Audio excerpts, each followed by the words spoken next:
Seja bem-vindo de volta a Freios e Embreagens, Dimensionamento de Embreagem de Disco. Nessa aula, iremos ver um exemplo para o dimensionamento de um disco de embreagem. Meu nome é Walter Beal e apresento este segmento da disciplina.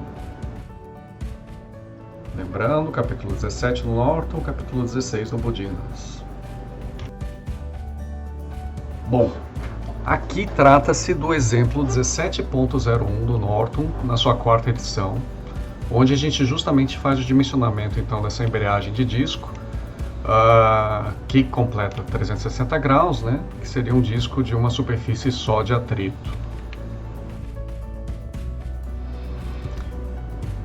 Esse exemplo, né, que está lá no Norton, ele é bem simples, bem rápido de ser feito, né, e é baseado nessa figura aí apresentada na tela. Então a gente tem esse disco 360 graus, onde eu quero determinar qual que é esse raio externo e esse raio interno, de forma que a gente consiga transferir esses 7,5 HPs, né, com uma velocidade de 1725 RPMs e um fator de serviço igual a 2. E aí ele pede para que a gente use um modelo de atrito uniforme, ou seja, né, quando ele está colocando atrito uniforme, é desgaste uniforme, tá bom? E pressupõe um disco único, a seco, com forração moldada. Então os dados da pressão e do coeficiente de atrito vocês vão obter através da tabela específica no livro. Então primeiro a gente vai pelos dados, né? Qual que é a potência transferida? São 7.5 HPs, ou seja, 5,6 kW. O fator de serviço é igual a 2, a velocidade é 1725 sobre minuto, ou seja, RPMs, né? 1725 ciclos por minuto. Por que que o professor colocou 1725 sobre minuto em vez de RPM, que é a unidade que o MATCAD aceita também? Porque o MATCAD tem problemas na utilização do RPM ou RPS, rotações por segundo ou rotações por minuto. Quando você troca isso para velocidade angular e velocidades lineares e a frequência de operação, dá problema. Então utilize sempre Hertz, né, porque 1 sobre minuto é Hertz, para determinar qual que é a velocidade. Tá? Então é melhor você expressar em ciclo do que em rotações por minuto. Na essência é a mesma coisa, mas o MATCAD não consegue trabalhar bem com RPM, tá bom? Quantidade de discos que a gente tem, um só disco, né? Então ele está dimensionando o tamanho do disco em função disso. Como é um disco completo, a gente tem que o θ é 2π, né? Ou seja, uma volta completa, 360 graus, tá? E usar atrito uniforme, né, com atrito a seco com forração. Então pronto, primeiro a gente vai calcular qual que é o torque equivalente àquela potência necessária a ser transmitida então por essa embreagem, tá?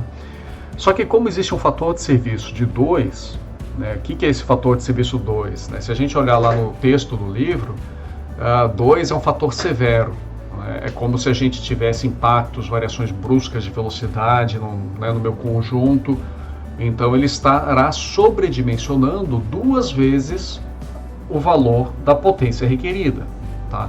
Então é isso que a gente está fazendo aqui, ó. O torque, a capacidade de torque, vai ser igual a minha carga, né? Se a gente voltar no slide anterior, né, a gente tinha definido qual que era a potência necessária, então a potência dividido pela velocidade angular, a gente vai ter o torque, né? E aí, multiplicando por esse fator de serviço, a gente vai ter o torque, então, o total, né, para este sobredimensionamento do meu sistema. Então, o torque vai ser o fator de serviço vezes a potência dividido pela velocidade do meu sistema, né? Então podem testar, né, no MatCAD e chegar a esse resultado. Então dá aproximadamente lá 62 Nm. Lembrando que, por favor, não coloquem joules, né? Tá certo que Newton metro poderia ser expressado em joules, mas é porque ele pega lá né, as diferentes unidades, recombina elas e sai em joules. Mas no MatCAD, não é porque o MatCAD calculou que o torque que você está querendo calcular em joules que está correto. Torque é Newton em metro, certo? Então não usem joules. Corrijam para a unidade correta, Newton metro. Então, justamente isso aí que eu coloco, né, para que vocês lembrem isso, e principalmente a questão da potência. Potência é o torque vezes os 360 graus que a gente tem, vezes a velocidade angular em Hertz ou RPS. Tá? E aí, com base no enunciado, né, a gente tem que usar um coeficiente de atrito do material. Então a gente vai lá na tabela 17.1 do Norton, ou pode buscar a tabela do Shigley também se quiser, não tem problema, né, mas a gente precisa utilizar esses valores aí como referência.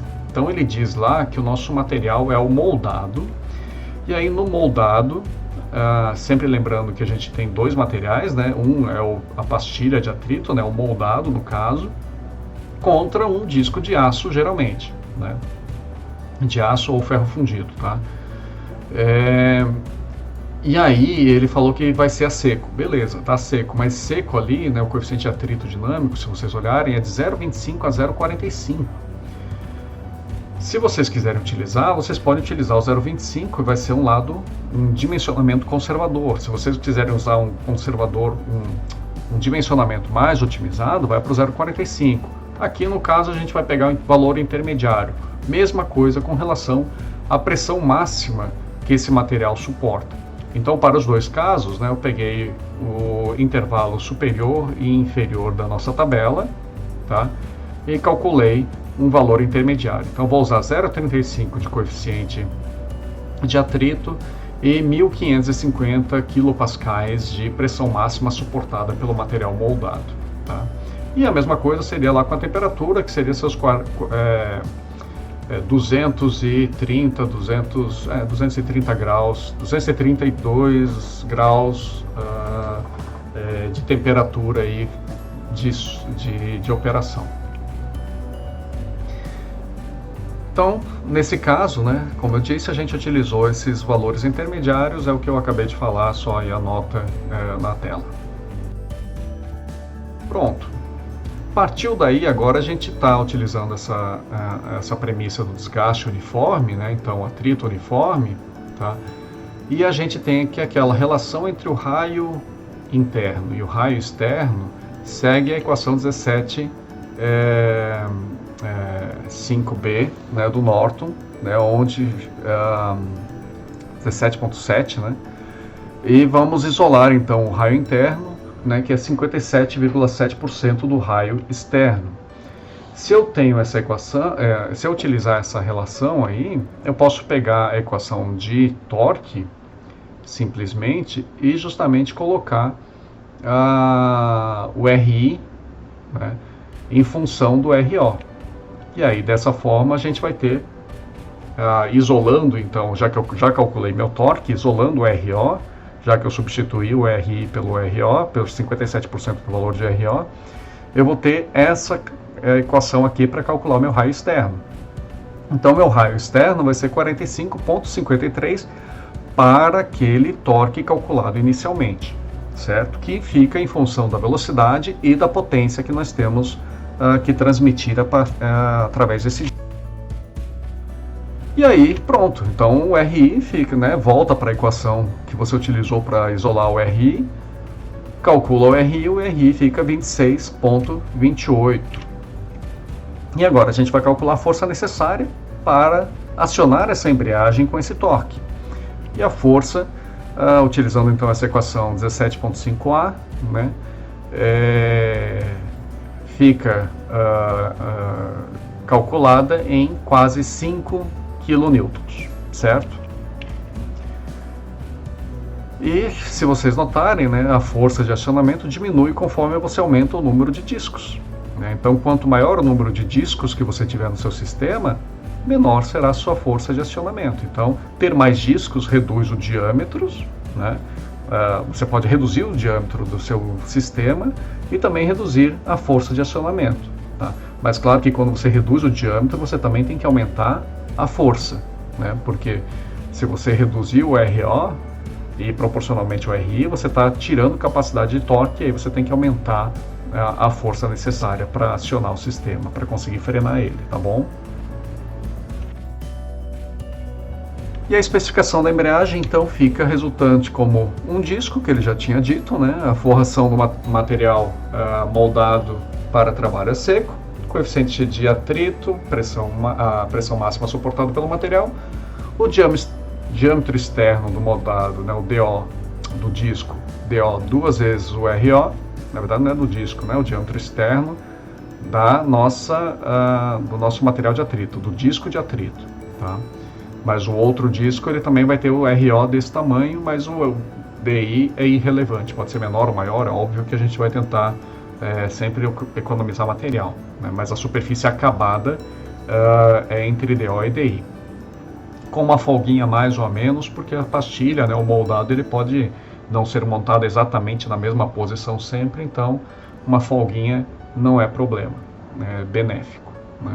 Se vocês olharem lá no carro, a pastilha ela não sai da área da região do disco, né, do disco de freio, né? Você tem uma folga externa e interna com relação a onde a pastilha pega no disco de freio do seu carro.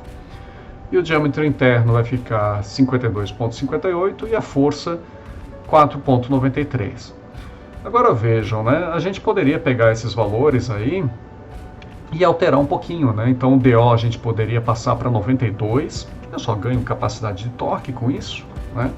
O DI, em vez de 52,58, eu poderia baixar ele 52, né? Então eu aumento a superfície de atrito e a força de acionamento necessária, em vez de utilizar 4,9, usa 5, faça com que o teu sistema tenha um pouquinho mais de folga para acionar esse sistema, né?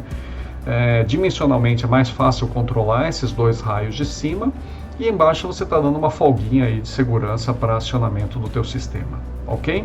Apesar de que, lembrando, aqui é só uma sugestão, porque você já está com um fator de serviço de 2, né? Você já está sobredimensionando, quer dizer, sobredimensionando não, é que você está assumindo que o teu sistema tem vibração, que tem choque, né, que varia muito a velocidade, então por isso que lá ele calculou para um dobro de torque. Se você alterar o fator de serviço para 1, esses valores aqui todos vão cair pela metade.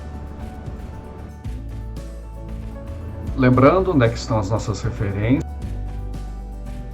O conhecimento absorvido é seu, mas esse material é do professor.